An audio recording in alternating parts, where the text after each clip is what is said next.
não és um Deus criado por homem algum. Tu não és um Deus que depende de qualquer mortal. Não há nada que o homem possa te dar, pois só tu és o Criador e Rei.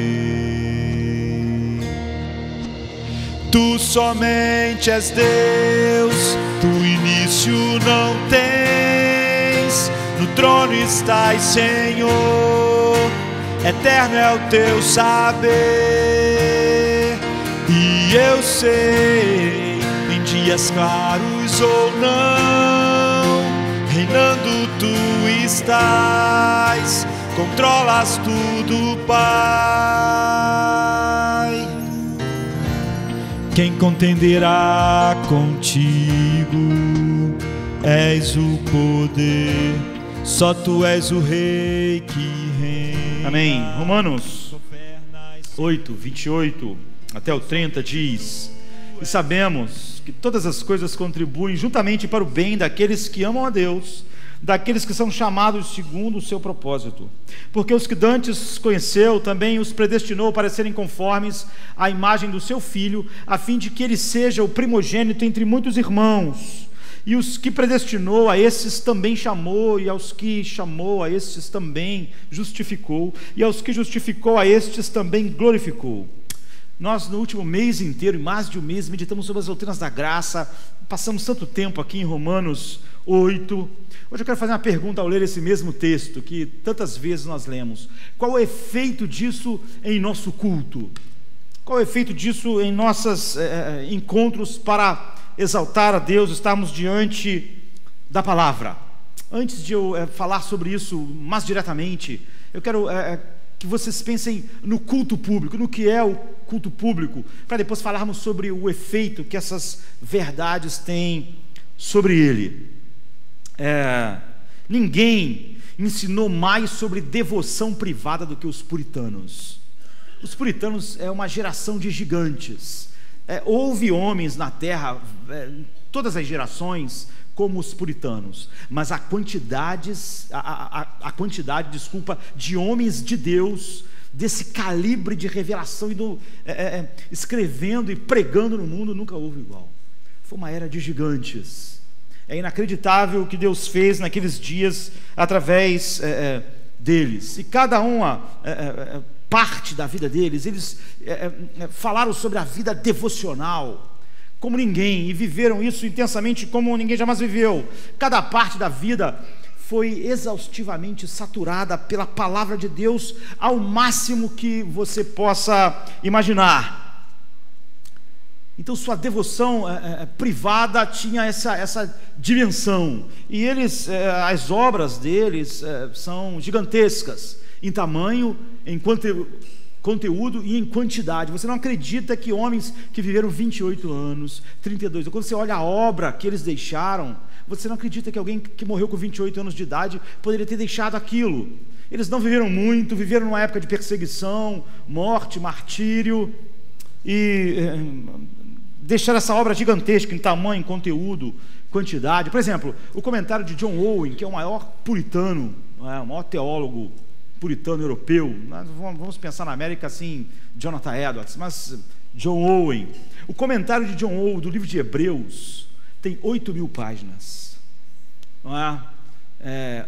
8.000 páginas escritas só a respeito desse livro, mas a obra de John Owen é enorme. Se fosse só isso já seria enorme. E eles não tiveram, como eu disse, vidas longas, mas eles tinham um amor a Deus, e a vida deles era totalmente organizada para expressar toda essa beleza de Cristo. Agora, como nós imaginamos que os puritanos responderiam se nós perguntássemos a eles, se nós chamássemos eles, não é? E perguntasse: olha, se você tivesse que escolher entre a leitura particular da Bíblia, a oração e o louvor particular em sua casa, em seu quarto, ou o culto público na igreja, com a igreja, não é? O que você escolheria? Esses homens que tiveram essa vida totalmente saturada da presença de Deus e escreveram sobre uma vida devocional como ninguém. Os puritanos escolheriam o culto público. O que nós estamos experimentando aqui hoje não é surpreendente? Porque nós sabemos e conhecemos a ênfase maciça, a quantidade de obras que eles escreveram a respeito da devoção privada, da oração privada, da adoração privada, do estudo da palavra de Deus privado. A quantidade de obras que eles deixaram a respeito disso é enorme.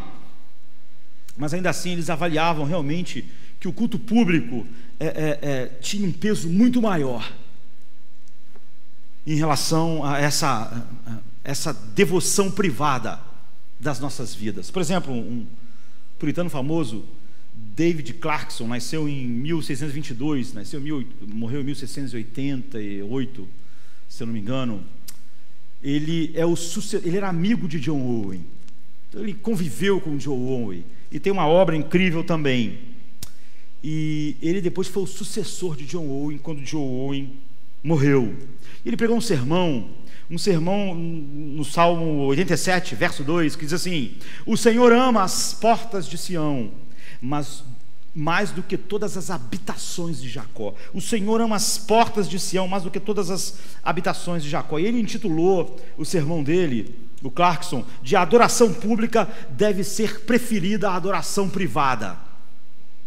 E ele então dividiu o sermão dele, normalmente eles dividiam em 3 pontos, né? Mas ele dividiu o sermão em 12 pontos. Um sermão de um puritano em 3 pontos era enorme, era grande, não é? Mas em 12 não é? É enorme o sermão. Mas eu vou dizer para vocês só os 12 pontos do sermão de Clarkson a respeito disso. Número 1, ele diz: o Senhor é mais glorificado pelo culto público do que pelo culto privado. Esse foi o primeiro ponto. Então, ele vai dizer nesse primeiro ponto que Deus é mais glorificado quando Deus é reconhecido como glorioso, valioso, todo suficiente, e quando ele é reconhecido como um deleite supremo. E ele é mais reconhecido e mais glorificado, é o que ele vai dizer nesse ponto longamente, quando esse reconhecimento, esse prazer, esse deleite é o mais público possível.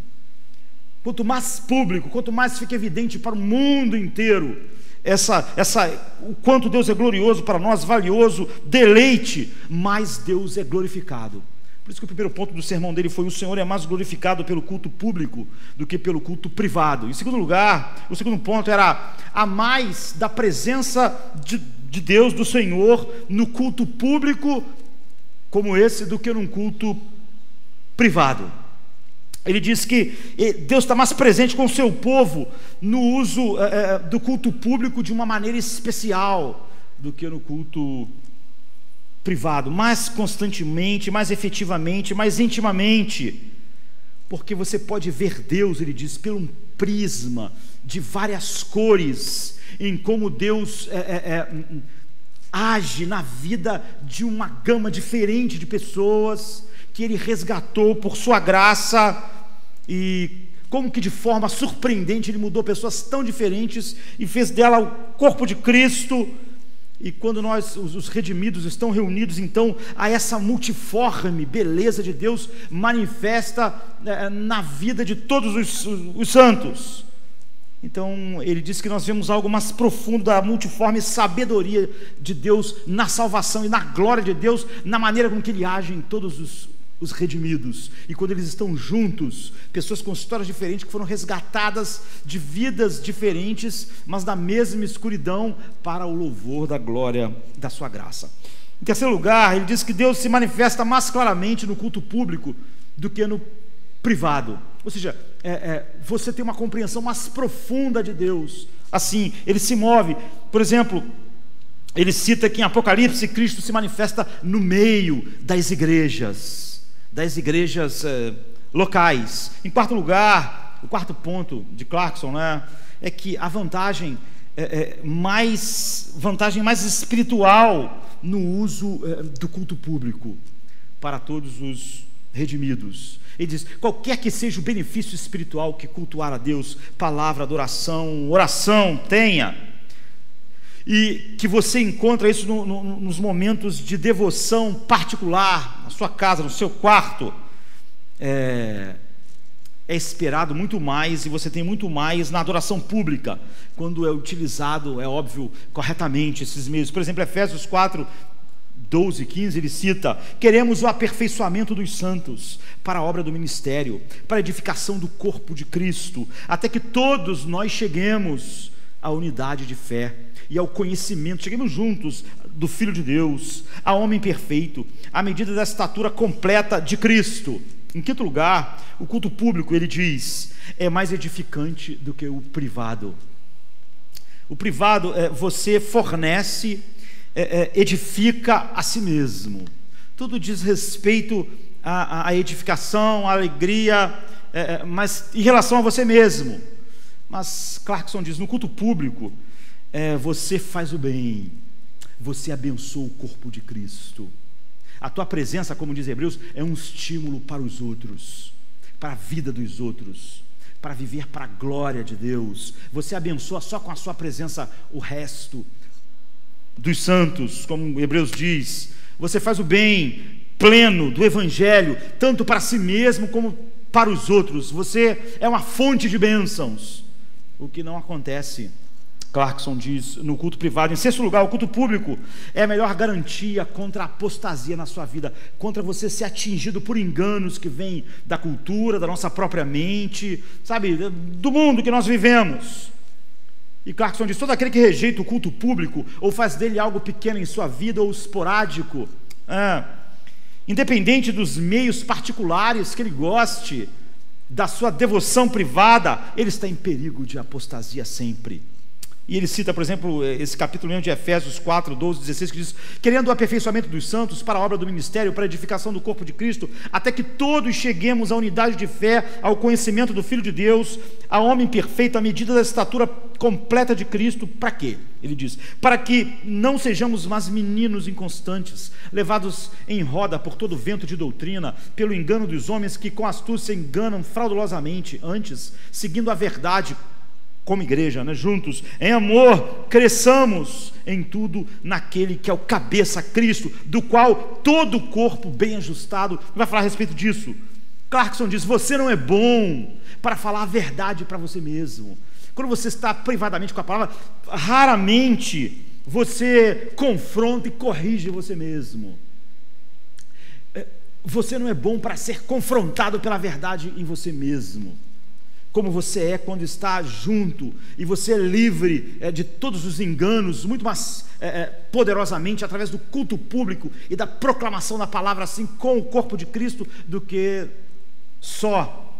Por exemplo, ele diz: Davi, por mais que tivesse ali os seus momentos, ele precisava da confrontação de Natã, porque nós somos péssimos, ele diz, para dizer a verdade para nós mesmos.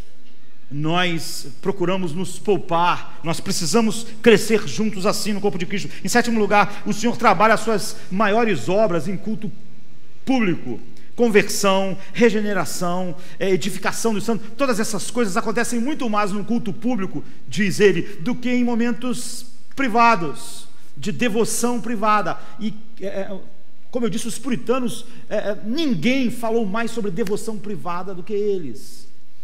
Ele disse: olha, a conversão, regeneração são obras que acontecem abundantemente através dos meios públicos. Quando o povo de Deus está junto, em toda a história do Novo Testamento, em toda a história da igreja. Em oitavo lugar, a adoração pública é a maior semelhança daquilo que você vai experimentar na eternidade. Esse é o oitavo ponto do sermão dele. Eu estou falando só os pontos do sermão dele. Ele diz: na representação da Bíblia do céu, sempre que a Bíblia fala do céu e dos redimidos, não há nada que é feito em privado, não há nenhuma imagem do céu em que alguém está numa devoção privada, nada é secreto. Toda adoração gloriosa no céu é mostrada nele como algo público. Então, por exemplo, todos juntos, uma multidão com uma voz, Apocalipse diz assim: depois dessas coisas olhei, e eis que uma multidão, o qual ninguém podia contar, e todas as nações, tribos, povos e línguas que estavam diante do trono e perante o Cordeiro, trajando vestes brancas e com palmas nas suas mãos, e clamavam com grande voz, dizendo: salvação ao nosso Deus, que está sentado no trono, e ao Cordeiro, e a todos os santos anjos, todos os anjos estavam ao redor do trono, e dos anciãos, e dos 4 animais, e prostraram-se diante do trono sobre os seus rostos, e adoraram a Deus. Apocalipse 7, de 9 a 11. Em nono lugar, os servos mais renomados de Deus, ou seja, aquelas pessoas que Deus mais usou na história, os apóstolos e os profetas, deram prioridade final ao culto público, e não em comparação ao culto privado. Ele vai falar em como era muito mais seguro naqueles dias de perseguição, nos dias de Paulo, de Pedro, fazer culto privado, cada um ficar na sua casa, orar, adorar, meditar. Mas ele diz: o Senhor não retira as suas ordenanças públicas por causa dos perigos. O culto público era mais precioso para os apóstolos do que sua segurança, sua liberdade e sua vida. Cada culto que eles participavam, a segurança deles, a liberdade deles e a vida deles estava em risco. Mesmo assim, eles estavam toda semana juntos para crescer, adorar e exaltar a Deus.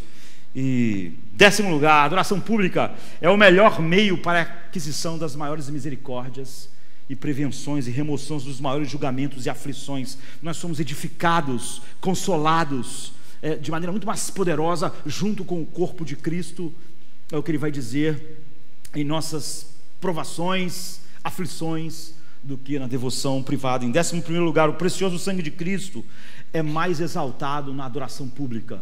Ou seja, mesmo lá no Éden, era exigido, é óbvio, um momento em que tudo parava para...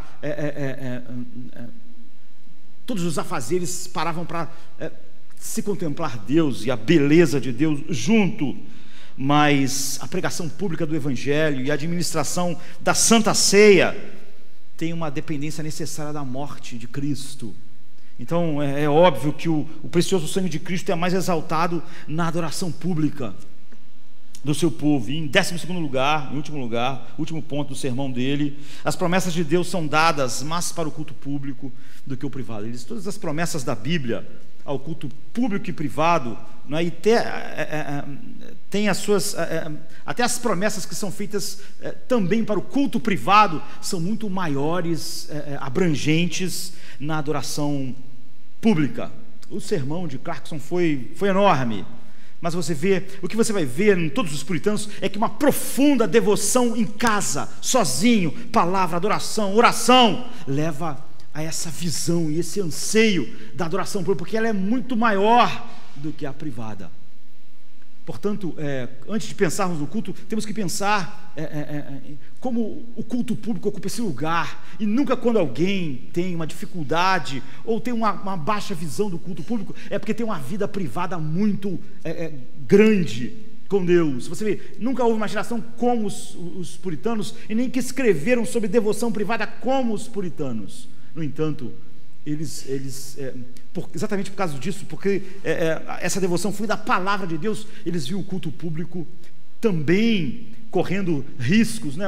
A geração de Jonathan Edwards tinha que ir para a igreja, para o culto armado, porque eles iam... Jonathan Edwards viveu na mesma época do filme, por exemplo, o último dos moicanos. A gente acha que ele viveu numa geração em que você podia ir para um culto e uma tribo de índio te matar. Eles tinham que estar preparados para tudo, mas eles estavam lá. Eles tinham essa visão grandiosa. Agora, o que compõe o culto? É muito perigoso nós lutarmos contra os males sem estarmos realmente preparados para isso. Satanás nunca está muito preocupado quando você luta contra um erro, contanto que ele possa te levar para o outro. Ele nunca está preocupado se você vai enfatizar a santidade, contanto que ele te leve até você ser legalista, negar a doutrina da justificação, dizer que crê nela, mas no fato negá-la. Ou ele não vai ligar se você enfatiza a justificação, mas até chegar ao antinomianismo.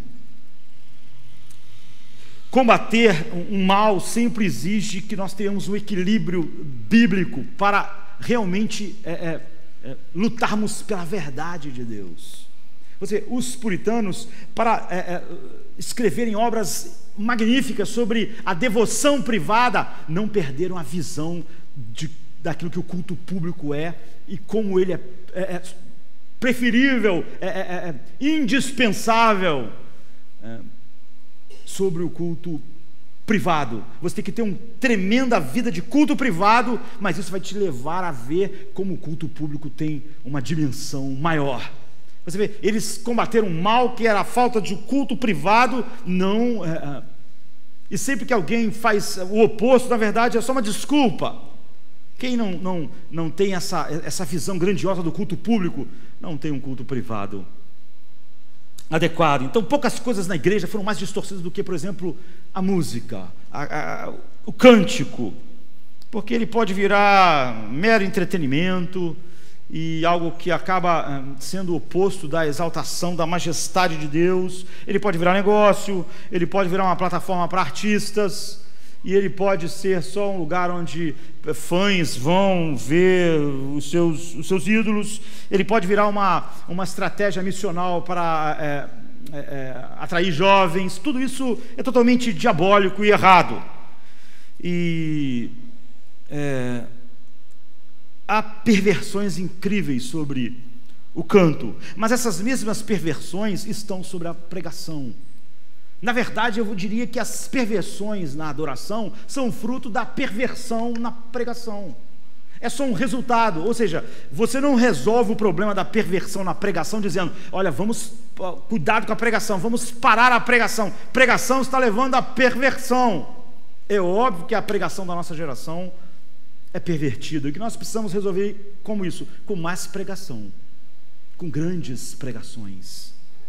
É óbvio que a pregação pervertida da nossa geração gerou um louvor, gerou um canto que não expressa a glória de Deus. Como nós resolvemos isso? Pregação e mais adoração, não menos, mais. E às vezes as pessoas, quando vão combater o mal, eles causam males maiores. Outro dia eu vi uma foto no Facebook, alguém assim com um grupo de pessoas, e a pessoa dizia, olha, todas essas pessoas reunidas aqui, vai ter um hino ou dois, no máximo dois, e o resto só palavra. Ele estava achando que estava exaltando a palavra de Deus, mas ele não estava. Ele estava exatamente manifestando um desconhecimento do que a palavra de Deus produz. E a questão que deve ser lembrada em nossos dias é a razão por que nós cantamos e a razão por que nós pregamos, e como essas duas coisas estão juntas e como elas se manifestam. Eu podia dizer, para fazer um sermão curto, essa pessoa estava querendo dizer que o louvor ali era um hino, 12 no máximo, porque a questão mesmo era o estudo. Eu posso falar isso tranquilamente, porque nenhuma igreja local gasta mais tempo pregando do que esta igreja. Pode gastar igual, mas não, mais de 1 hora. Às vezes, Deus tem misericórdia de vocês, 1h30, não é verdade? Em momento algum, essa ênfase mas essa pessoa, para falar sobre a ênfase e tal, ela estava dizendo que era quase como que se o canto na igreja é um mal necessário. Ou então, quantas vezes você já ouviu alguém dizer assim, não, isso é só preparando para o sermão. Não, a adoração é um fim em si mesmo, não é a preparação para alguma coisa. Na verdade, são todas as pregações do mundo, da igreja, que nos levam à adoração. A adoração é o fim, ela não é um preâmbulo, ela é o propósito. E nós, para adorarmos a Deus em verdade, precisamos conhecer para contemplar essas belezas de Deus e expressar isso. Mas eu podia dizer, para encurtar, só que nós adoramos e cantamos porque é uma ordem de Deus. Mas eu não acho que essa resposta é adequada para tudo que o culto público é. e a nossa relação de devoção privada. Mas é óbvio que nós poderíamos começar com isso. Por exemplo, o Salmo 47:6 diz: ofereçam música a Deus, cantem louvores, ofereçam música ao nosso Rei, cantem louvores. Êxodo 15:1 diz: cantarei ao Senhor, pois Ele triunfou gloriosamente. 1 Crônicas 16:9 diz: cantem para Ele, louvem-no, cantem todos os seus atos maravilhosos. 1 Crônicas 16:23 diz: cantem ao Senhor todas as terras, proclamem a sua salvação dia após dia. Salmo 5:11 diz assim: cantem sempre de alegria os que se refugiam em ti. Essa é a marca deles, eles cantam de alegria. No Salmo 13:6 diz: quero cantar ao Senhor pelo bem que Ele tem feito a mim. No Salmo 21:13 diz: se exaltado o Senhor na tua força, cantaremos e louvaremos o teu poder. No Salmo 47:7 diz: pois Deus é o Rei de toda a terra, cantem louvores com harmonia e arte. No Salmo 59:16 diz: mas eu cantarei louvores à tua força, de manhã louvarei a tua fidelidade, pois tu és o meu alto refúgio, abrigo seguro nos tempos difíceis. No Salmo 61:8 diz: então sempre cantarei louvores ao teu nome, cumprindo os meus votos cada dia. No 63:7 diz: porque és a minha ajuda, canto de alegria à sombra das tuas asas. 66:2 diz: cantem louvores ao seu glorioso nome, louvem-no gloriosamente. No Salmo 89:1 diz: cantarei para sempre o amor do Senhor, com minha boca anunciarei a tua fidelidade por todas as gerações. No Salmo 92:4 diz: tu me alegras, Senhor, com os teus feitos, as obras das tuas mãos levam-me a cantar de alegria para ti. No Salmo 98:1 diz: cantem ao Senhor um novo cântico, pois Ele fez coisas maravilhosas, e sua mão direita e o seu braço santo lhe deram vitória. No 105:2 diz: cantem para Ele, louvem-no, relatem todas as suas maravilhas. No 119:172 diz: a minha língua cantará a tua palavra, pois todos os teus mandamentos são justos. No 138:5, óbvio que eu estou um olhar geral: e cantarão os caminhos do Senhor, pois grande é a glória do Senhor. No 145:7, proferirão abundantemente a memória da tua grande bondade e cantarão a tua justiça. 146:12, louvarei ao Senhor durante a minha vida, cantarei louvores ao meu Deus enquanto eu for vivo. 147:7, cantai ao Senhor com ações de graças, cantai louvores ao nosso Deus com harpa e instrumentos. Isaías 12:5 diz: cantai ao Senhor, porque Ele fez coisas grandiosas, saiba-se isso toda a terra. Em Isaías 38:20, ó Senhor, o Senhor veio salvar-me, por isso, tangendo meus instrumentos, nós louvaremos todos os dias da nossa vida na casa do Senhor. Ou Isaías 44:23, cantem de alegria, ó céus, pois o Senhor fez isso, grite bem alto, ó profundezas da terra, irrompam em canções, vocês montes, vocês florestas e todas as suas árvores, pois o Senhor resgatou a Jacó, Ele mostra a sua glória em Israel. Jeremias 20:13, cantem ao Senhor, louvem ao Senhor, porque Ele salva o pobre das mãos dos ímpios. Romanos 15:9 diz: como está escrito, por isso eu te louvarei entre os gentios, cantarei louvores ao teu nome. Romanos 15:11, e mais, louvem ao Senhor todos vocês gentios, cantem louvores a Ele todos os povos. 1 Coríntios 14:15, cantarei com o espírito, mas também cantarei com entendimento. Efésios 5:19, com salmos, hinos e cânticos espirituais, cantando e louvando de coração ao Senhor. Colossenses 3:16, e cantem salmos, hinos e cânticos espirituais com gratidão a Deus em seus corações. Hebreus 2:12, anunciarei o teu nome a meus irmãos, cantar-te-ei louvores no meio da congregação. Você vê, a palavra de Deus, de maneira nenhuma, ela minimiza esse aspecto fundamental. Então,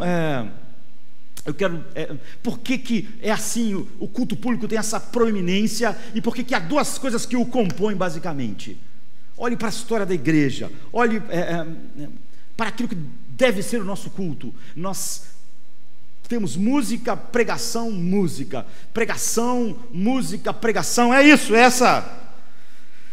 E se você refletir sobre isso, todos os domingos, cultos na semana que eu passei em toda a minha vida, a base deles é cantar, pregação e cantar, ano após ano, década após década, a vida inteira.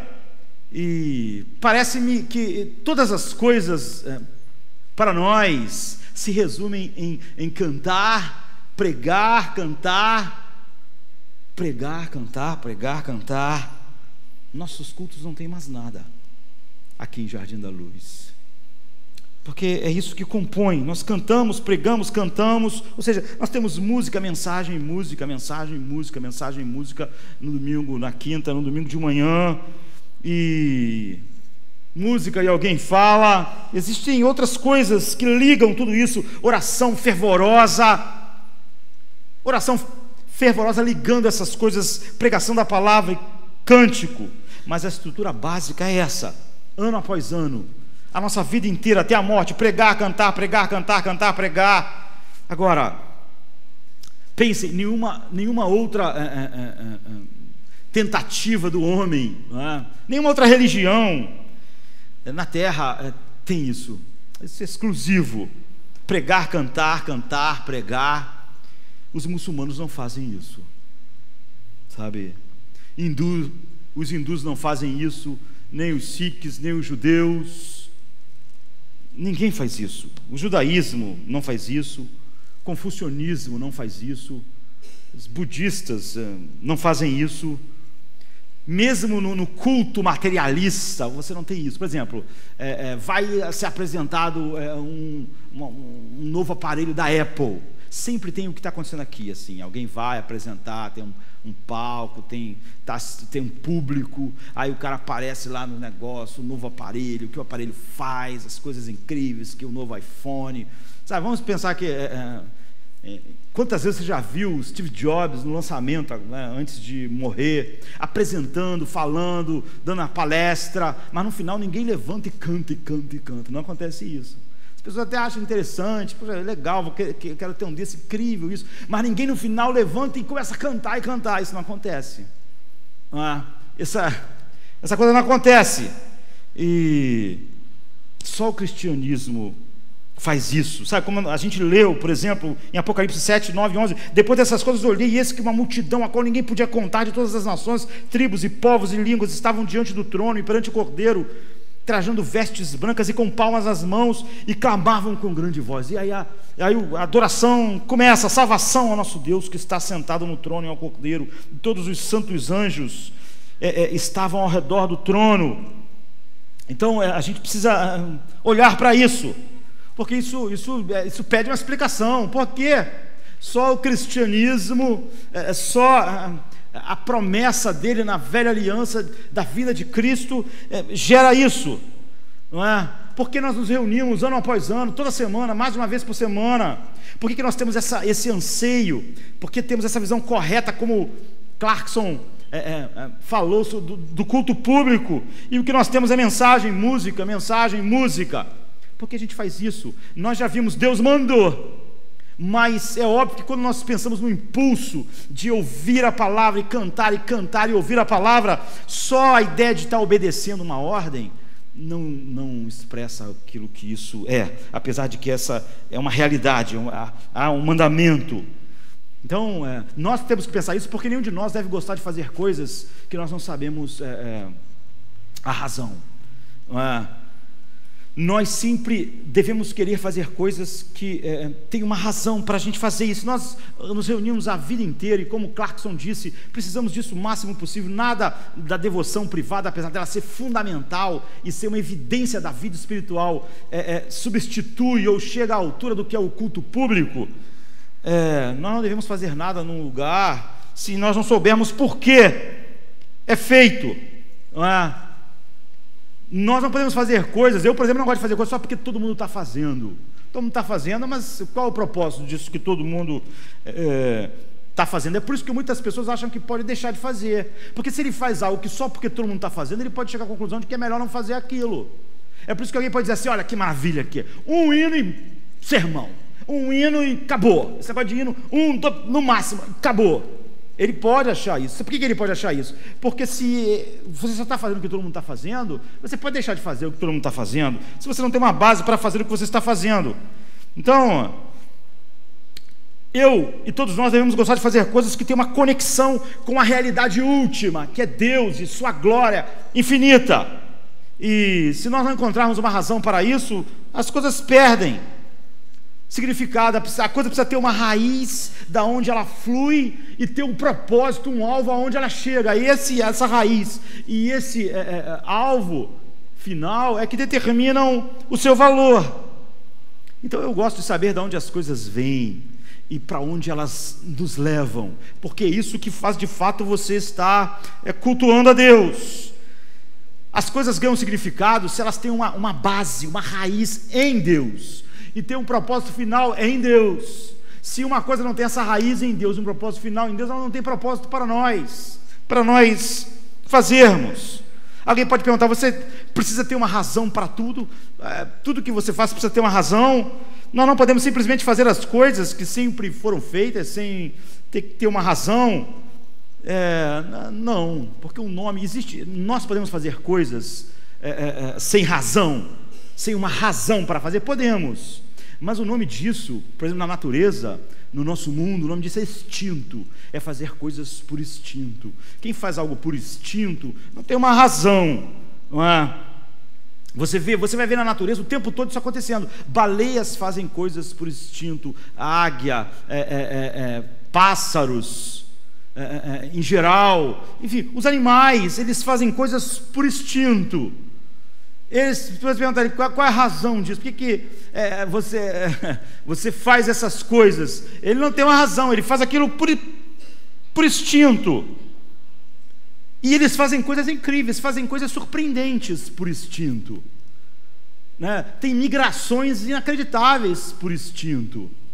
Por exemplo, as borboletas monarcas, elas fazem uma migração de 4.000 quilômetros do Canadá e da América do Norte até algumas montanhas no centro do México. Borboletas, 4.000 quilômetros é muito longe. Por exemplo, a distância do norte ao ponto extremo do Brasil é 4.394 quilômetros. É quase isso, elas voam quase isso. A distância do ponto leste-oeste no Brasil maior é 4.319 quilômetros. Era isso, elas fazem, e elas voam 50 quilômetros por dia para completar os 4.000 quilômetros. E é uma coisa inacreditável, porque a borboleta monarca não vive tanto assim, a vida dela dura 2 meses. Portanto, não dá tempo de fazer a viagem, a vida da monarca. Quando ela hiberna, ela consegue viver 7 meses, porque parte ela vai ficar hibernando. Isso quer dizer que quando elas fazem essa viagem de 4.000 quilômetros, o que acontece é que elas morrem.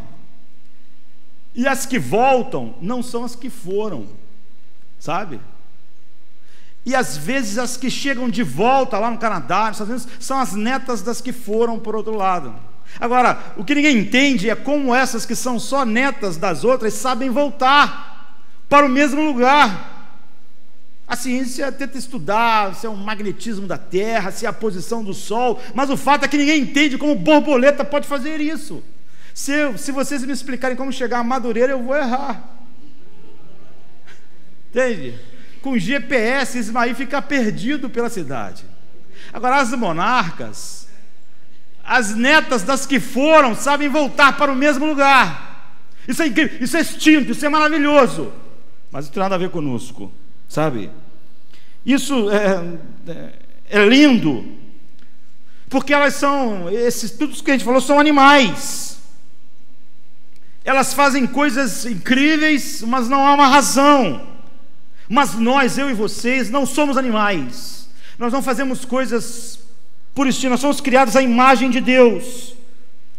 E nós fomos criados com racionalidade. Deus não nos fez para viver por instinto, para fazer coisas por instinto, ou coisas porque todo mundo está fazendo. Ele fez os animais para viverem por instinto. Portanto, quando os animais fazem o que as monarcas fazem, ou todas as migrações incríveis que existem de outros animais, não é? Eles estão glorificando a Deus, porque eles foram feitos para viver assim, e eles estão vivendo como eles foram feitos para viver por instinto. Mas nós não podemos glorificar a Deus dessa forma. A borboleta monarca, quando faz toda essa viagem, ela está naquilo que a Bíblia diz: os céus manifestam a glória de Deus, e o firmamento anunciam as obras das suas mãos. Toda a sua criação glorifica a Deus. Mas você vê, eles glorificam a Deus, mas eles não sabem, a borboleta não sabe que está glorificando Deus, que está exaltando Deus. porque elas vivem assim por instinto. Mas Deus fez você para conhecê-lo e para desfrutar de quem Ele é, para você ser como David Clarkson, que tem uma visão grandiosa do culto, não só para fazer algo, mas saber porquê, as razões. E você então precisa ter uma base de onde as coisas nascem e aonde elas chegam. Elas nascem em Deus e chegam a Deus, então elas têm uma razão. Ele fez para você fazer coisas que você sabe por que você faz, e para fazer essas coisas pelos maiores motivos que existem: a glória de Deus, que comecem nele, terminem nele. Assim, pregar e cantar, cantar, pregar, cantar, pregar, música e mensagem é o que os cristãos fazem, é porque Deus nos ordenou, mas é muito mais profundo que isso. E quando alguém diz, um hino no mar, está vendo? Essa pessoa queria de alguma maneira exaltar num momento em que a palavra de Deus não é vista como devia ser, se é que houve um momento em que ela foi vista pela igreja visível em geral dessa forma, que a palavra de Deus assim, mas só que você não exalta a palavra de Deus assim porque você está fazendo algo que é contrário àquilo que a palavra de Deus ensina, proclama, e aquilo que o Evangelho te leva.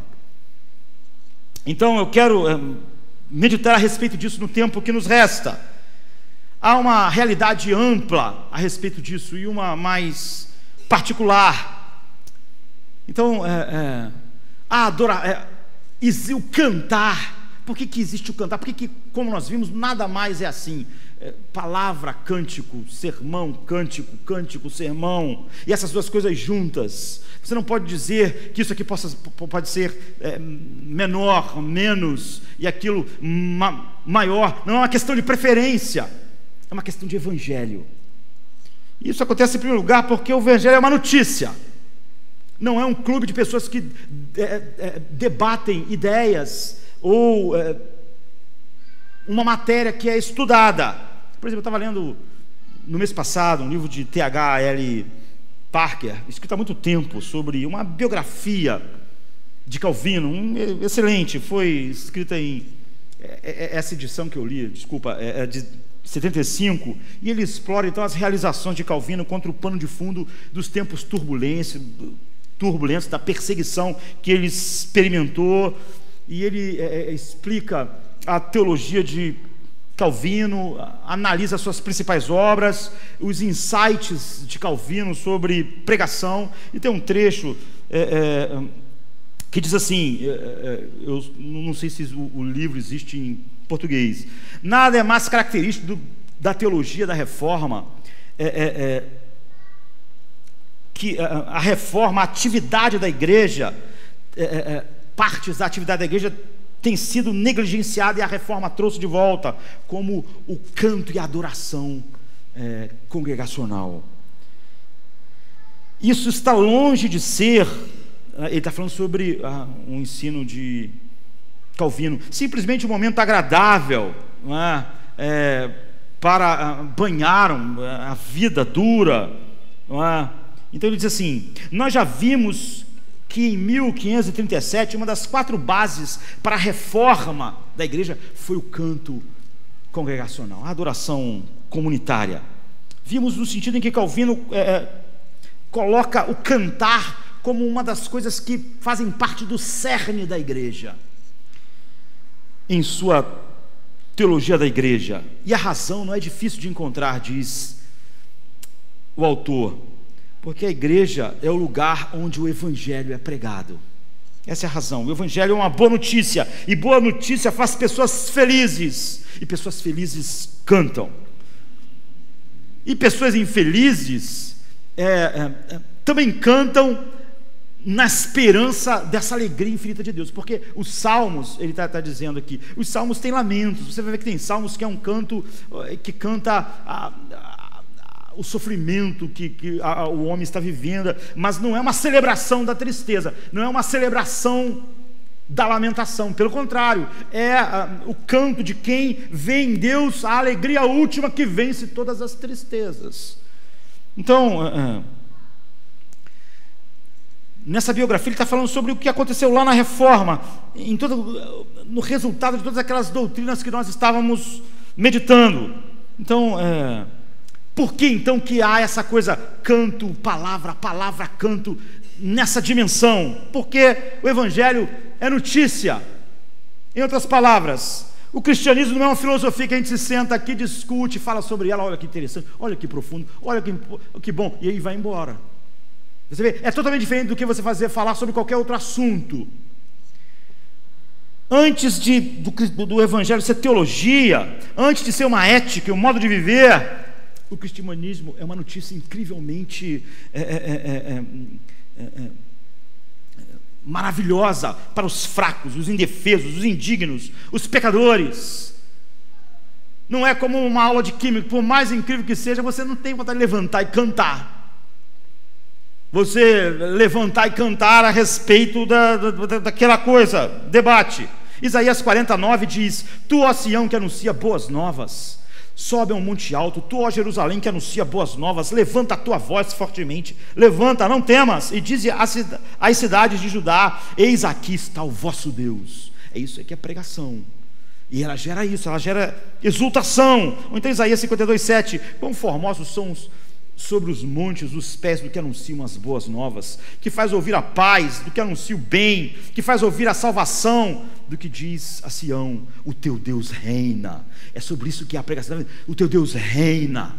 Isso gera o quê? É uma notícia incrível. Por exemplo, Lucas 2, 10 e 11: E o anjo lhe disse: Não temais, porque eu trago novas de grande alegria, que será para todo o povo, pois na cidade de Davi vos nasceu hoje o Salvador, que é Cristo.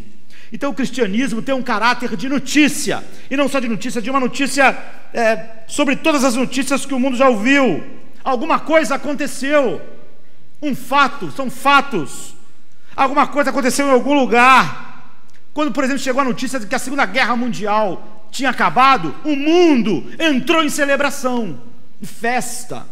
Tem uma imagem famosa de um estranho beijando uma mulher. Olha só a que ponto, não é que a festa chegou, além de todo bom senso. Mas o mundo explodiu em festa, a guerra acabou, foi uma notícia. O que a palavra de Deus diz, que alguma coisa aconteceu em algum lugar. Isso é o Evangelho. De uma vez, tudo que nós estudamos, a reforma, as doutrinas da graça, foi isso, foi algo que Deus fez. Essa é a notícia. Se depois disso tudo você falar: poxa, muito interessante, isso é muito profundo, isso é muito interessante, eu vou viver só pensando nessa coisa aí, você não entendeu nada sobre o Evangelho. Se você falar, depois de você olhar para Romanos 8 e falar: olha, nunca está o mínimo no máximo aqui, porque o negócio mesmo é olhar Romanos 8, você não entendeu Romanos 8, é isso. E sabemos que todas as coisas contribuem juntamente para o bem daqueles que amam a Deus, daqueles que são chamados segundo o seu propósito, porque os que dantes ele conheceu, ele também predestinou para serem conformes à imagem do seu Filho, a fim de que ele seja o primogênito entre muitos irmãos. E os que predestinou ele chamou, e os que chamou ele também justificou. É isso, algo que nós não tínhamos em mão, algo que nós não causamos, algo que nós não buscávamos, algo que nós não moldamos. Deus simplesmente agiu unilateralmente, Ele agiu soberanamente, Ele agiu quando nós estávamos em trevas e não pensávamos em nada a não ser amar essas trevas que nos levariam para a morte eterna. Ele agiu na plenitude dos tempos. A Bíblia diz: Deus irrompeu na história do mundo, Ele entrou na nossa história, no Deus homem, na Virgem que concebeu.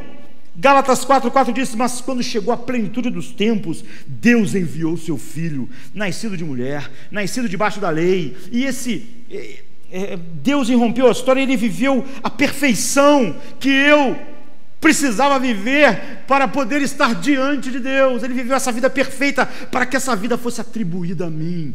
Toda essa perfeição, para que quando Deus olhasse que eu vivo uma vida perfeita, impecável diante dele, santa.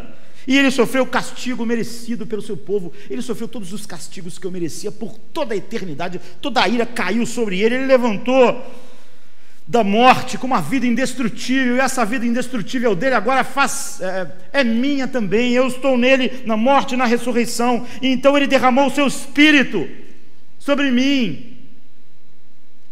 E o Espírito Santo um dia veio e fez aquilo que nós vimos na corrente de ouro. Ele tinha me conhecido, me predestinado, então o Espírito veio e me chamou eficazmente e está operando todas essas coisas. E a Bíblia diz que então o Espírito Santo vai levar o que ele começou até o fim. Então Jesus busca a sua igreja para viver para sempre, transbordando de alegria em tudo que Deus é, e na contemplação. Essa é a corrente de ouro de uma eternidade a outra eternidade. Deus fez isso sozinho, nós não fizemos parte disso. Não há nenhuma parte dessa obra que possa ser atribuída a mim ou a você. Não houve um congresso, não houve uma convenção, não houve consultas. Deus não perguntou nada a ninguém. Todas as pessoas mereciam o inferno. E a Bíblia diz assim, em Romanos 11, 34 e 36, quem conheceu a mente do Senhor, ou quem foi seu conselheiro, quem primeiro deu a Ele para que Ele possa recompensar, pois dele, por Ele, para Ele são todas as coisas, a Ele seja a glória para sempre, amém. Então houve um trovão de poder que não podia ser parado por nada, que repentinamente, de maneira unilateral, na ação divina, entrou na história, e entrou na nossa história particularmente, de repente, como nunca antes. A notícia chegou a nós com poder, e é uma notícia tal, que não se compara com nenhuma outra notícia no mundo, tão grande, tão larga, quanto todo o universo que nós conhecemos. É uma notícia de uma duração tão grande, porque a Segunda Guerra Mundial acabou, mas logo tem outras guerras, o mundo é um inferno.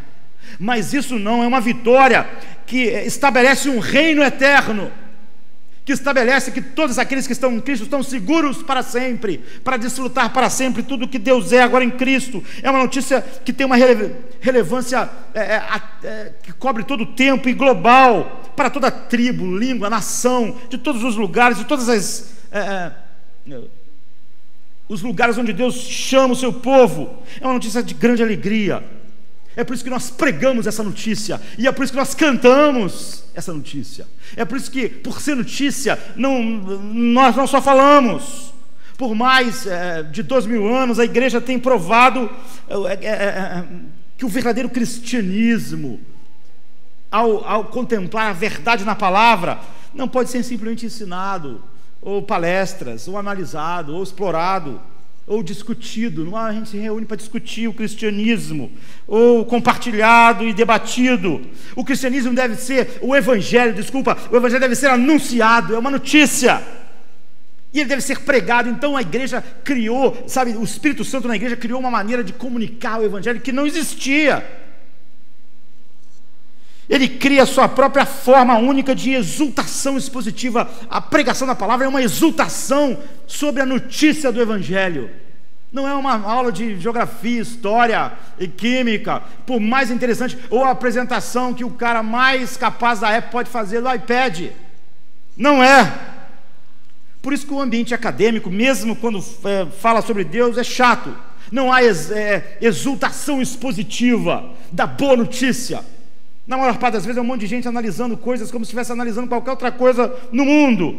Então Deus cria servos cheios do Espírito Santo, da igreja, da palavra, que toma uma porção dessa notícia, daquilo que Deus fez, tudo sobre o que Deus fez, de uma eternidade a outra. Ele se levanta e fala sobre essas coisas espetaculares, esses espetaculares feitos de Deus. Eles simplesmente não explicam, eles expõem de maneira cheia de exaltação. Eles devem exultar sobre a verdade dessa notícia. E quando isso acontece, quando essa verdade maravilhosa, incrível de Deus, por exemplo, em Romanos 8, entra em nós, o Espírito Santo em nós, nós explodimos em cânticos de alegria, em adoração, em louvor, em música. Quão errada é a ideia de que, olha isso aqui, olha que maravilha, um hino, isso, a palavra. Quão errado é isso, porque isso é o oposto daquilo que a palavra de Deus faz em nós. Você vê cantar, palavra, cantar, isso não vem de shows, não é a igreja imitando o mundo. Pregar e cantar, nos últimos 2000 e poucos anos. Por quê? Porque o cristianismo não é uma filosofia para nós nos reunirmos aos domingos para debater. E depois vimos, olha, muito interessante essa explicação, essa palestra sobre como pentear o cabelo, foi maravilhosa. Mas ninguém canta. Vamos cantar sobre isso. Que coisa! Não tem, sabe? É interessante. Essa palestra sobre emagrecimento, sobre beleza, sobre como ter um amigo. Mas o cristianismo, em primeiro lugar, o evangelho não é em primeiro lugar, não é uma teologia, ou um código moral, ou simplesmente um padrão de devoção. Em primeiro lugar, ele é uma notícia do que Deus fez, do que Deus já fez definitivamente.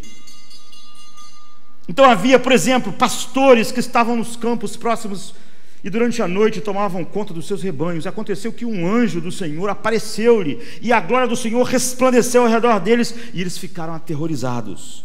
Lucas 2, de 8 a 10. Mas o anjo lhe disse: não tenha medo, eu estou lhe trazendo boas novas de grande alegria, que são para todo o povo. É o evangelho, você vê, é notícia. O anjo está dizendo: olha, não tenha medo, eu estou trazendo boas novas, eu estou trazendo o evangelho. Hoje ele diz, no versículo 11: na cidade de Davi lhes nasceu o Salvador, que é Cristo o Senhor. Aí o que aconteceu? Você vê, pregação, verdade, evangelho, notícia, nasceu. Aí o que aconteceu? As pessoas, olha, interessante isso é uma coisa importante para nós. Não, às vezes, de repente, é o versículo 13, de repente uma grande multidão do exército celestial apareceu com o anjo louvando a Deus, dizendo: glória a Deus nas alturas e paz na terra aos homens aos quais ele concede a sua graça. Começou a adoração, você vê? Notícia, adoração.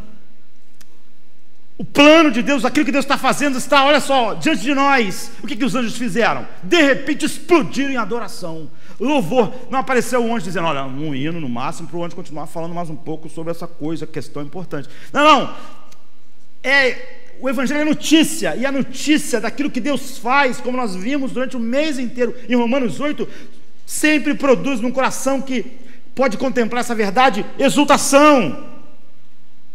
É triste quando as pessoas que falam que têm um grande amor pela palavra de Deus, elas têm um monte de regras a respeito, regras não bíblicas, a respeito disso, não é? De quanto eu fico...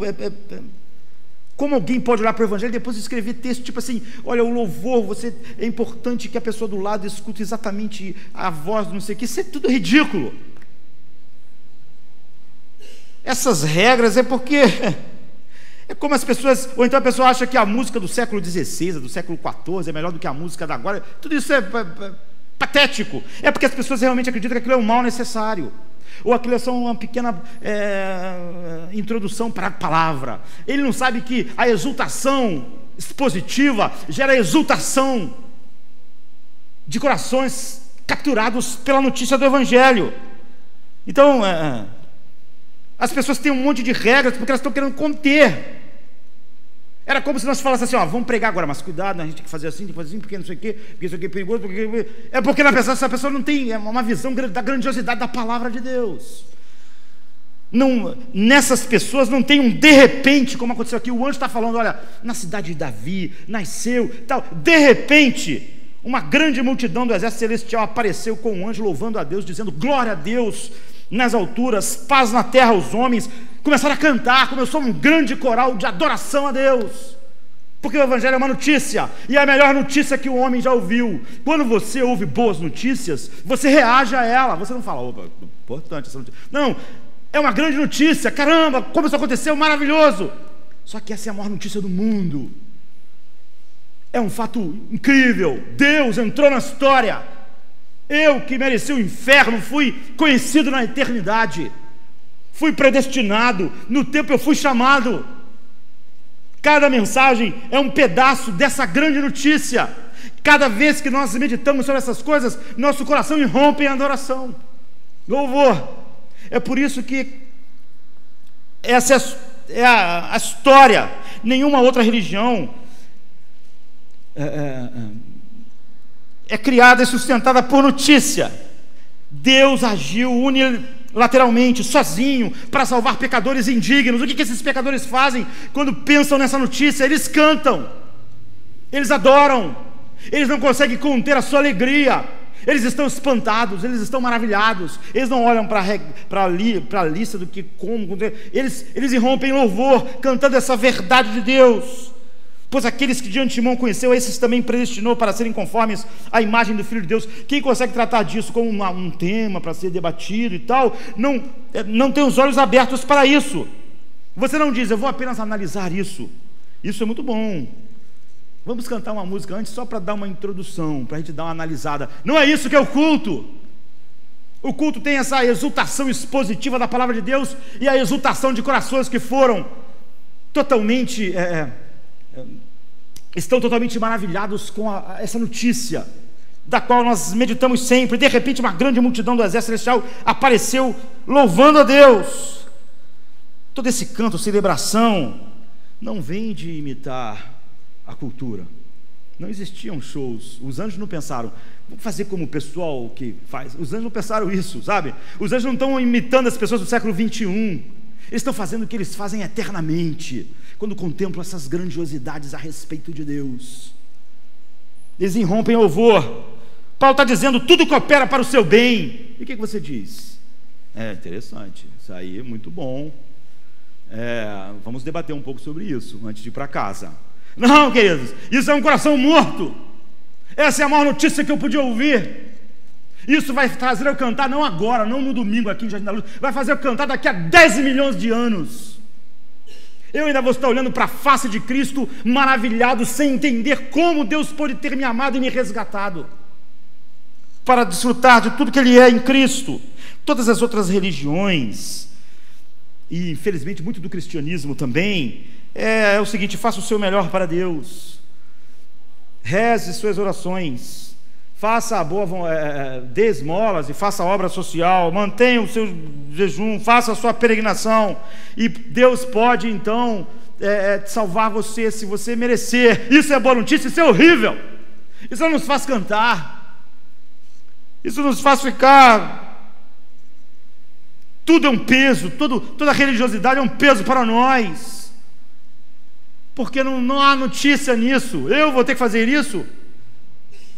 Não há nenhum bem em mim. Todas as religiões estão centradas no homem, no que o homem pode fazer. O Evangelho fala o que Deus fez.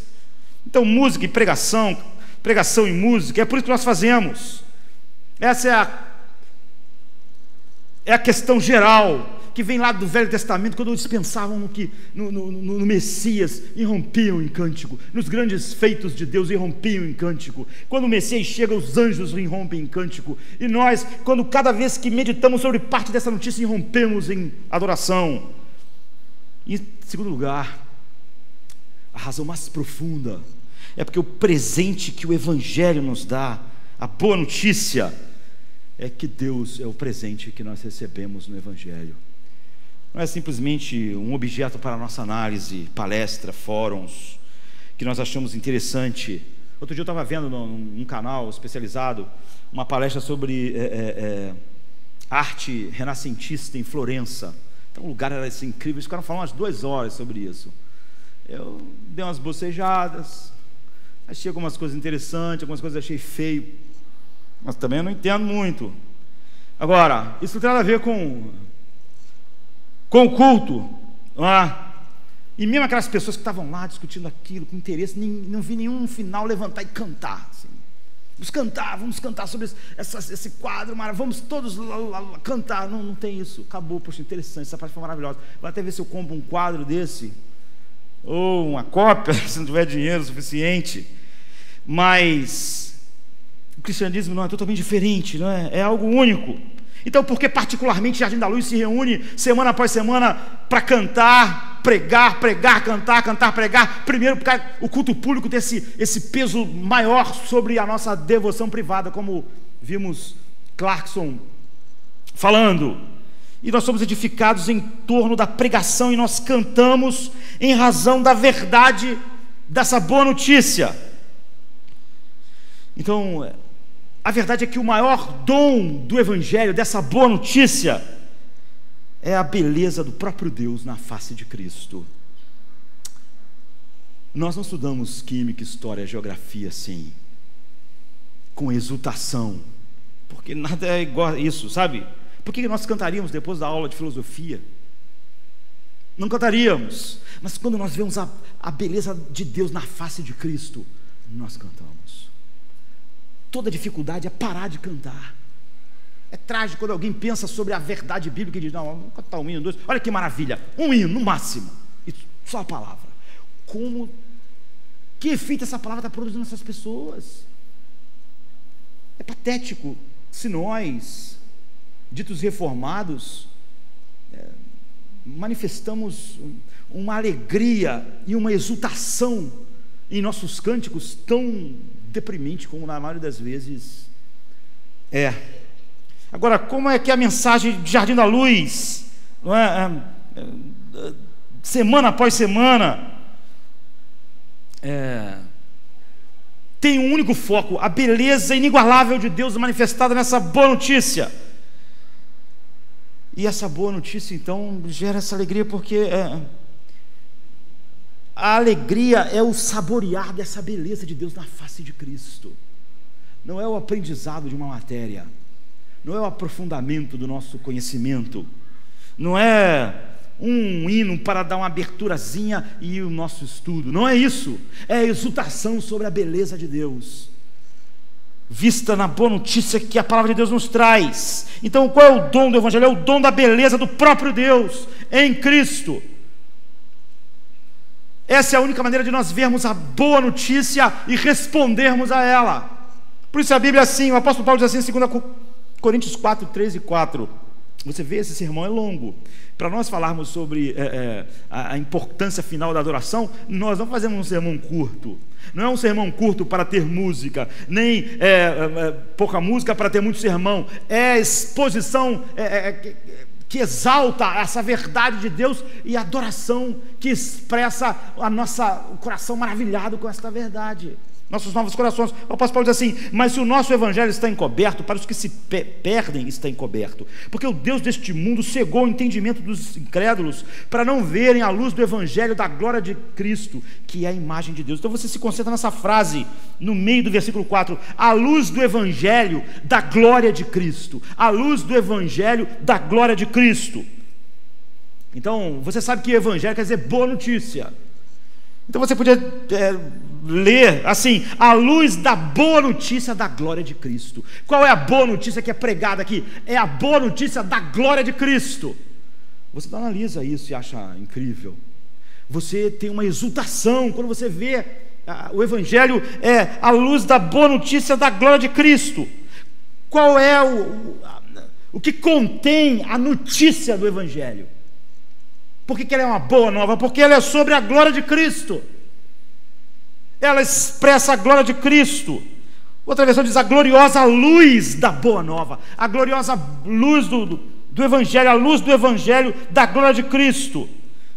Então, qual é o bem supremo na notícia do evangelho? É Cristo. Qual é o bem supremo na notícia do evangelho, na pregação? É Deus, é a glória de Deus.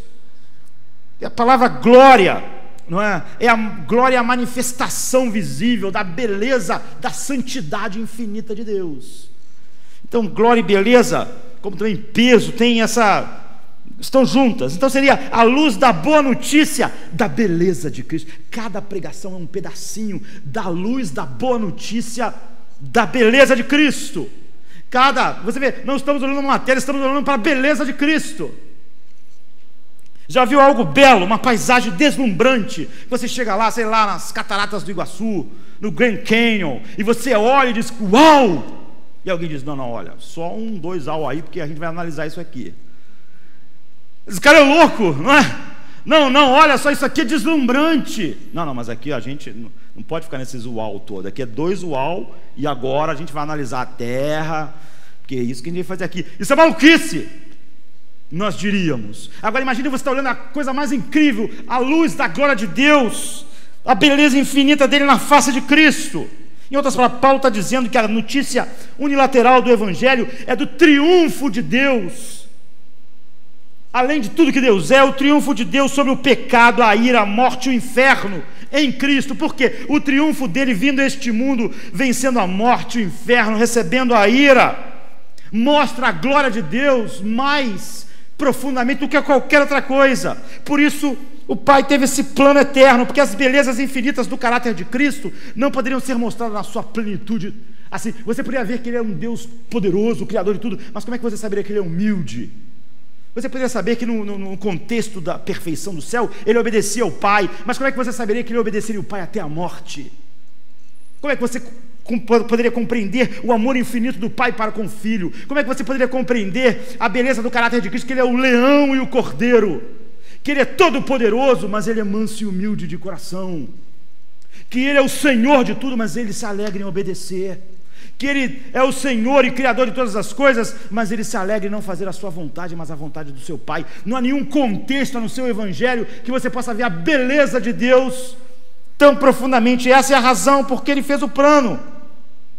É isso que nós estávamos meditando, e sabemos que todas as coisas contribuem juntamente para o bem. O Evangelho, o que Deus faz.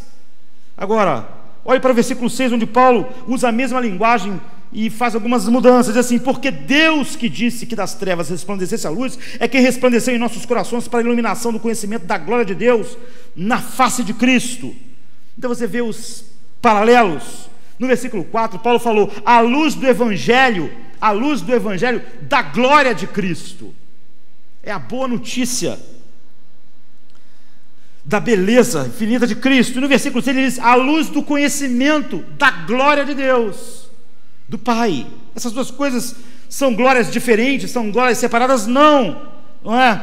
Paulo qualifica imediatamente quando ele faz uma afirmação e quando ele faz a outra. Ele diz assim no versículo 4, ele diz: a glória de Cristo. Então ele acrescenta: que é a imagem de Deus. A glória de Cristo, que é a imagem do Pai, a imagem perfeita. No versículo 6 ele fala: a glória de Deus. Mas aí ele qualifica: na face de Cristo.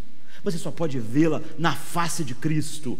Então é a glória de Deus brilhando na face da pessoa, da segunda pessoa da Santíssima Trindade, que encarnou e veio. É a glória de Cristo, porque Cristo é a perfeita imagem do Pai.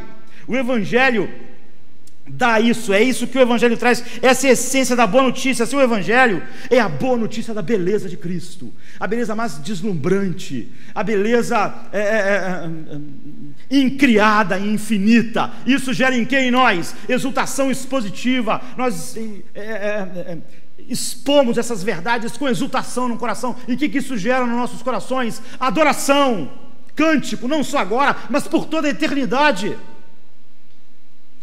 Cântico e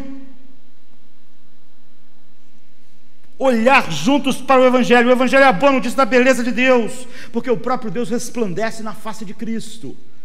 Então essas não são duas coisas, são a mesma glória. Você vê, não é como uma palestra sobre filosofia, sobre borboleta monarca, sobre o que as baleias fazem. É algo que eleva de maneira infinita nossos corações a Deus, e faz que esse de repente que aconteceu com os anjos, explodiram em adoração, faz conosco. Se não faz, algo de muito errado. Mesmo quando nós falamos: não, aqui a gente estuda as doutrinas da graça, a reforma, tal, isso é um absurdo. Nós não entendemos o que é o Evangelho, o que ele faz. É uma exposição gloriosa, e essa exposição gloriosa sobre essa boa notícia da beleza de Deus explode em adoração. Ou o Evangelho foi perdido no meio disso tudo. Então Paulo está dizendo que o dom da beleza do próprio Deus em Cristo é o que o Evangelho, a boa notícia do Evangelho contém. E você reage, se tem um novo coração, a isso, como nada no mundo. O Evangelho da glória de Cristo, que é a imagem de Deus. E agora, se você deixa eu ver o nosso tempo ali. Se você lê o Evangelho dessa maneira, e se você tem olhos e coração para ver o Evangelho assim, é totalmente diferente do que um estudo profundo. Nós conhecemos as doutrinas, pouca música, vamos nos concentrar aqui nessa parte. Isso é patético, é triste. Então, o que significa isso? Nós não pensamos menos louvor, mais sermão, ou nem o oposto, porque essas duas coisas estão totalmente ligadas. O que o anjo diz: eu trago novas de grande alegria, e explode numa adoração. Essas coisas não são separadas, não podem ser separadas, e nem você levantar a prioridade, porque você não pode dizer, olha, dizer que Cristo é belo é prioritário, se alegrar nessa beleza não, isso aí, pelo contrário, nós só temos que aprender sobre a beleza de Cristo, porque nós somos feitos para nos alegrar infinitamente na sua beleza, e é para isso que nós recebemos um novo coração. Você vê, música, pregação e música não tem nada a ver com show, não vem da igreja nos últimos 12 mil anos, ou os anjos naquele dia, imitando o mundo, não, nem existia isso no mundo. A igreja sempre fez isso, por causa do Evangelho, por causa daquilo que o Evangelho é. Razões erradas não podem fazer você se afastar da realidade final do Evangelho. O fato de ter um monte de pessoas nessa noite deturpando a palavra de Deus não fará a gente pregar menos, fará a gente pregar mais. O fato de que nesta geração deturparam tanto o canto por causa da deturpação da pregação, porque isso é só um efeito, não faz nós cantarmos menos ou achar que isso é um mal, nós temos que controlar, botar na gaiola. Nós temos exultação expositiva e explodimos em adoração como os anjos, porque é isso que o Evangelho faz. Em primeiro lugar, isso significa que a fé salvadora no Evangelho não tem como raiz uma decisão que você teve. A raiz da fé não é você tomou uma decisão, a raiz da fé é enxergar a beleza de Cristo. Você enxerga a beleza de Cristo. Quando você é confrontado com essa beleza infinita, quando você é levado a ver o que você nunca tinha visto, então você reage a isso. Não é assim como muitas pessoas, infelizmente no Evangelho hoje, centrado no homem, veem mostrar água a alguém e falar assim, aqui está o Grand Canyon, qual é a sua decisão? Ele é bonito ou não? Isso não é uma questão de decisão, não é? Não é assim, olha o Cristo, está vendo Cristo? Você acha isso bom ou você não acha bom? É gratidão. Não, a questão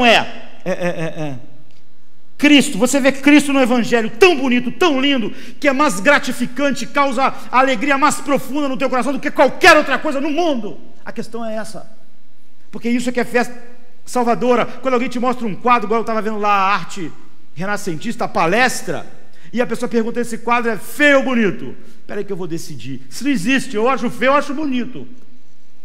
Eu posso até mentir, para parecer que eu entendo de arte, dizer, pode ser maravilhoso, quando eu estou achando horroroso, não estou entendendo nada. Mas isso é hipocrisia. O que a gente sente, a beleza que conquista o nosso coração, é uma coisa que a gente não decide. Você olha essa paisagem, espera aí que eu vou pensar se ele é bonito ou não. Acho que não é. Não é assim, olha que lindo. Você vê, e se você vê, vem a resposta. Você pode achar feio ou bonito, mas é assim. Então, eu não decido.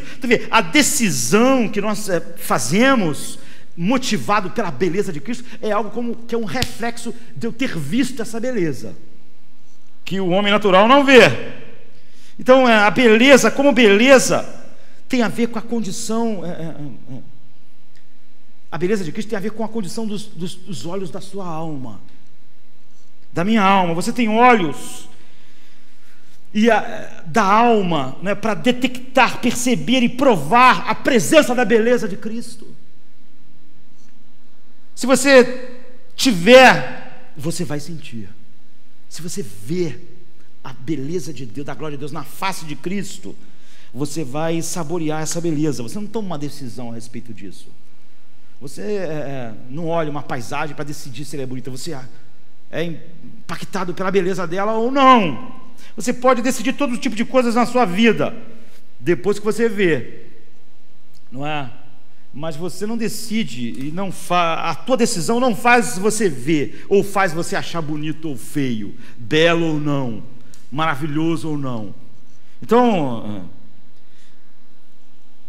a questão essa beleza de Cristo, que expressa a glória infinita de Deus, é o tesouro supremo da sua vida. É essa que é a fé salvadora. Por isso que nós cantávamos um hino aqui, não cantamos há algum tempo, eu quero cantar, que diz, hoje escolhi seguir a Ti, hoje escolhi Te dar meu sim, Senhor, hoje eu e meu lar Te serviremos. Algumas pessoas podem pensar assim, mas você escolheu você? Sim, eu cantei, e eu quero cantar isso, eu amo cantar isso. Não está na nossa lista, mas eu podia cantar hoje. Por quê? Porque eu escolhi, porque vi a beleza dele, porque fiquei encantado. Então quer dizer, olha, eu escolho viver para a tua glória, mas não porque a minha escolha criou algo, é porque algo já tinha acontecido. Meus olhos foram abertos, meu coração foi capturado pela beleza de Cristo. Essa foi a obra que Deus fez. Então a raiz da fé foi esse ver, foi esse poder ver. Se eu não tivesse havido esse ver, não teria nenhuma razão para a decisão. É óbvio que eu escolho Deus todos os dias, mas é só por causa dessa visão que eu tenho. Porque se você não tem essa visão, você pode achar que escolheu Deus, mas só por propósitos mercenários, porque você quer ser curado, porque você quer não aconteça uma desgraça na sua vida, porque você quer que seu filho acontecesse com ele, você quer coisas de Deus. E o Evangelho não é sobre isso, é sobre ver a beleza de Deus na face de Cristo. Eu vi, achei, ao ver, contemplei quão satisfatório infinitamente é. Então, quando eu vejo essa beleza que captura meu coração, eu digo, eu vou seguir para sempre isso, eu posso viver e morrer por isso. Mas essa é a primeira diferença que faz na sua vida, é que a boa notícia do Evangelho só é vista quando Deus abre os nossos olhos para ver a beleza de Deus em Cristo. É o dom, é por isso que essa é o cerne da boa notícia, é o dom de ver a beleza de Deus na face de Cristo. Então, a pergunta é se você tem fé salvadora, não é se você tomou uma decisão sobre isso ou sobre aquilo, é se Deus abriu seus olhos para ver Cristo como a coisa mais bela, linda e totalmente satisfatória na sua vida. E se você viu isso, isso leva à adoração. Ele soberanamente abriu os meus olhos para ver a beleza que antes eu odiava. Então, em segundo lugar, todo ser humano tem um coração contrário a Deus e uma cegueira para a glória de Deus. O que torna pecado sem esperança para nós, e que nos faz totalmente presas, indefesas do pecado, não é simplesmente porque o pecado é uma rebelião, mas é porque o pecado é uma cegueira para a beleza de Deus, para a beleza de Cristo. Então nós não temos só uma teimosia em abraçar o nosso ego em detrimento a Deus.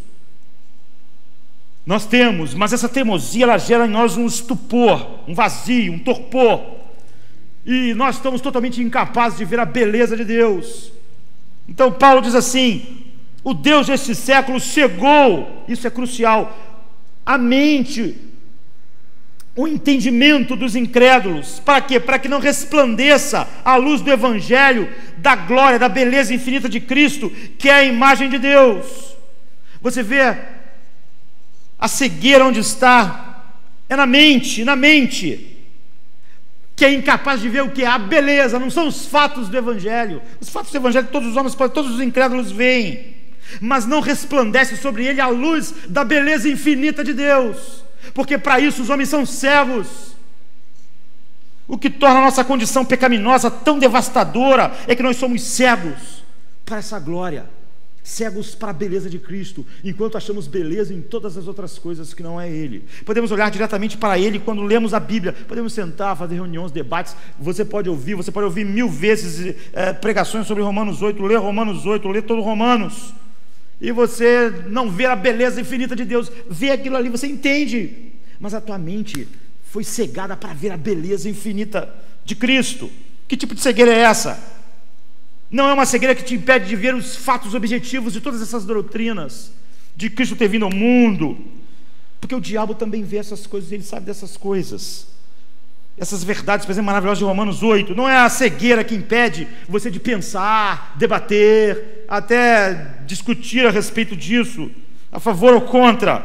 A cegueira, diz Paulo, é para a luz da glória de Cristo, que é a imagem de Deus. É isso que a pessoa não consegue ver, mesmo olhando para Romanos, mesmo olhando para a Bíblia, mesmo assistindo um culto, mesmo debatendo essas coisas.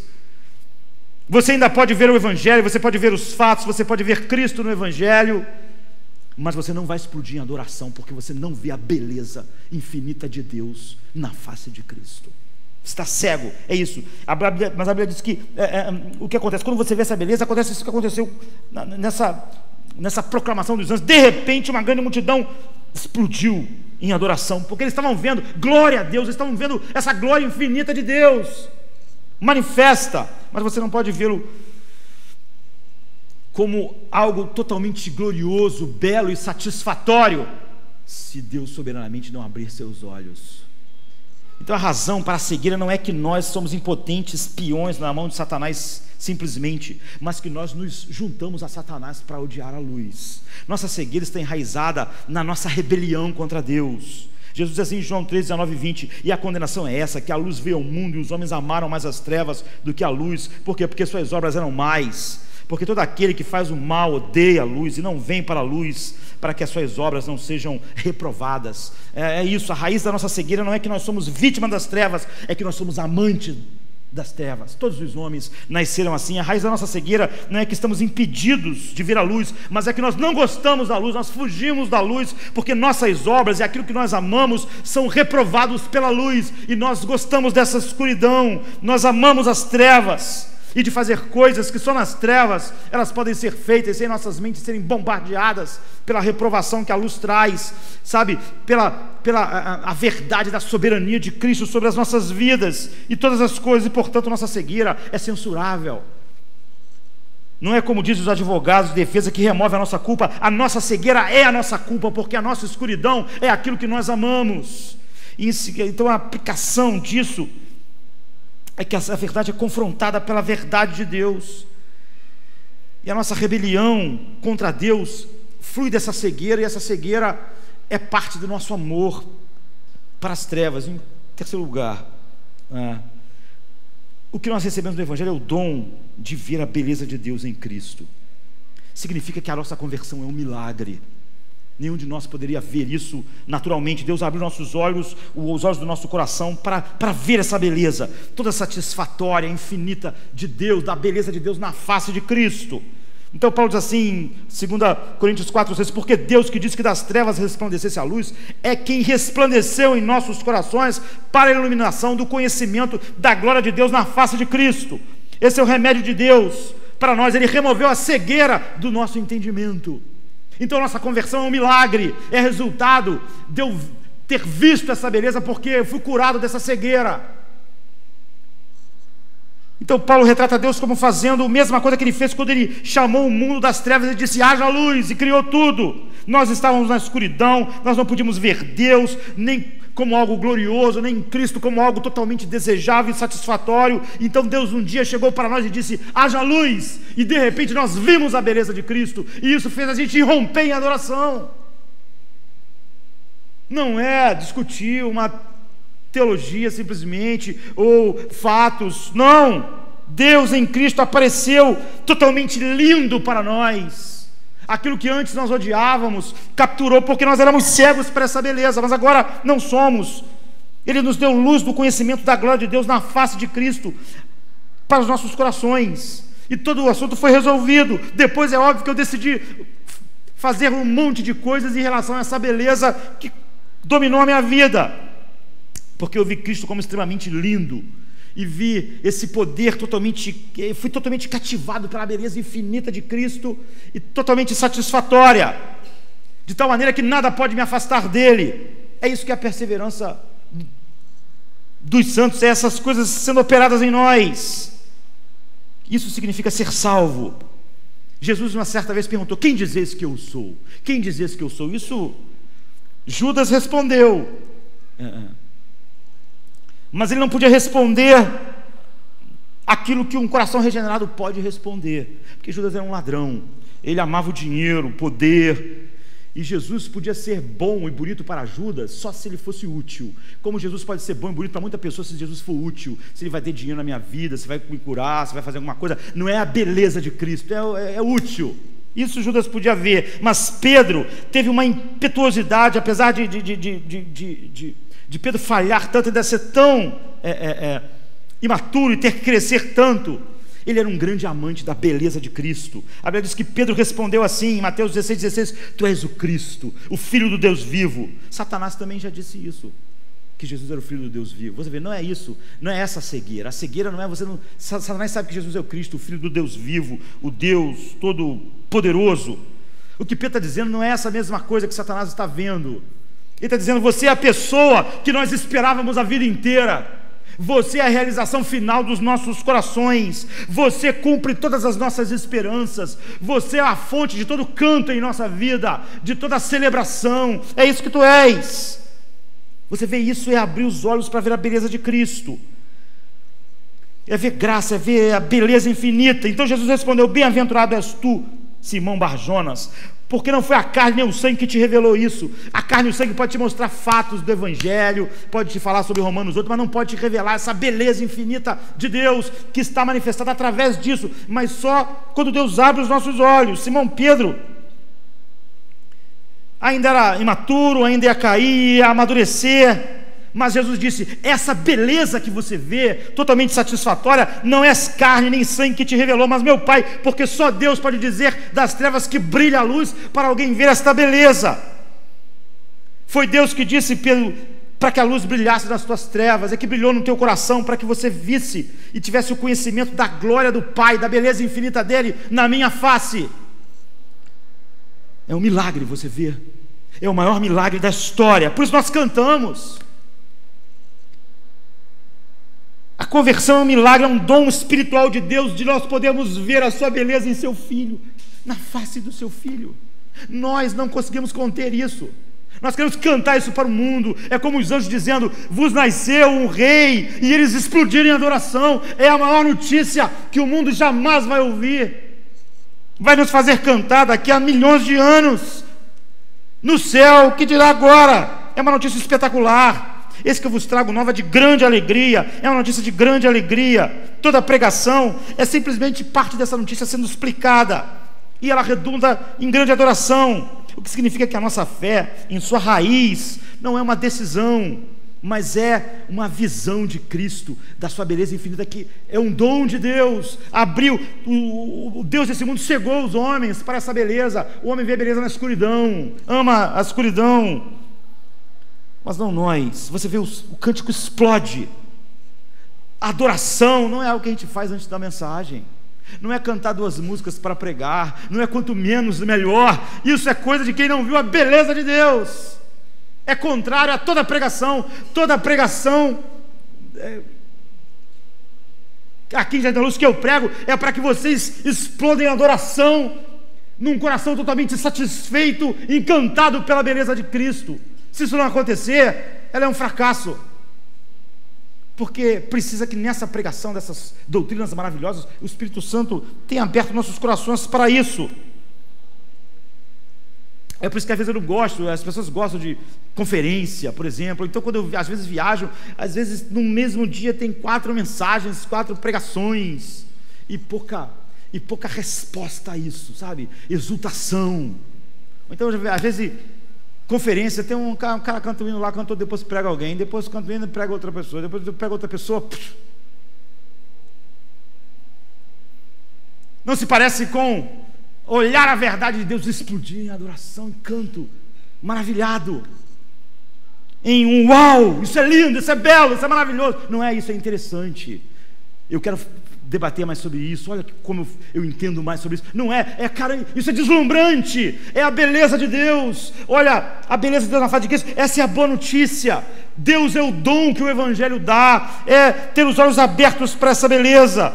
O anjo está falando sobre isso, e de repente uma grande multidão do exército celestial apareceu com o anjo, louvando a Deus, dizendo glória a Deus nas alturas, paz na terra. Começaram a cantar, e vai ser o nosso final. A Bíblia diz assim, em Apocalipse 15, 2 e 7, tudo que Deus faz, que mostra essas belezas de Deus, quando Ele derramar sua justiça no mundo, a Bíblia diz assim, vi algo semelhante ao mar de vidro misturado com fogo, e de pé junto ao mar, os que tinham vencido a besta, a sua imagem, o número do seu nome, eles seguravam harpas que lhes haviam sido dado por Deus, e cantavam o cântico de Moisés. Está falando sobre nós vamos estar lá, servo de Deus, e o cântico do Cordeiro, grande e maravilhosas são as tuas obras, Senhor Deus Todo-Poderoso, justos e verdadeiros são os teus caminhos, teus caminhos, ó Rei das nações. Quem não te temerá, ó Senhor? Quem não te glorificará? Quem não glorificará o seu nome? Pois tu somente és santo. Todas as nações virão à tua presença e te adorarão, pois os teus atos de justiça fizeram manifestos. Nós não vamos assentar e analisar isso. É isso que exultação expositiva gera: adoração, cheio de exultação. Ou então nós não compreendemos o Evangelho. Vamos ficar de pé.